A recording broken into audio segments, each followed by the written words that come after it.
Tick-tock on the clock. Master reading time on analog clocks. Hello everyone, and welcome back to our English language learning series. Today we are going to take an exciting leap into understanding time, but not just any time.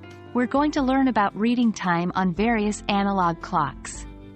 Yes, those round clocks with hands that point to different numbers.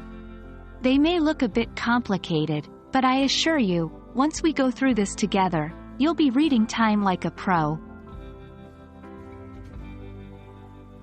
Before we dive into reading different times, let's take a moment to understand what an analog clock looks like.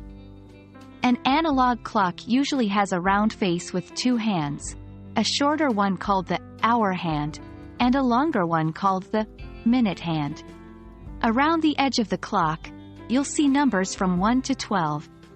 These represent the hours in a day. Between each number are small marks, which represent minutes.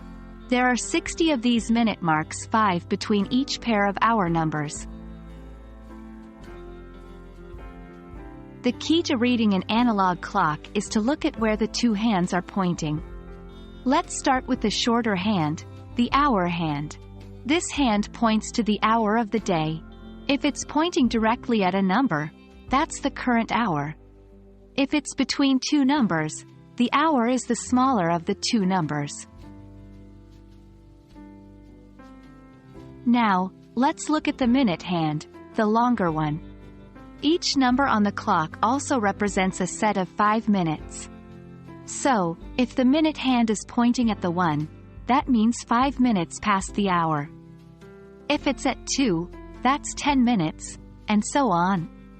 If it's between two numbers, just count the number of small marks from the top of the clock, which represents 0 minutes, to the minute hand. We've now covered the basics of reading time on an analog clock. But as the saying goes, practice makes perfect. So let's put what we've learned into practice. I'll show you a series of different analog clock images, and we'll try to read the time together. Remember, first look at the hour hand, then the minute hand, and put it all together to read the time. And that wraps up our tutorial on reading time on various analog clocks. It might seem a little challenging at first, but keep practicing, and soon you'll be telling time with ease.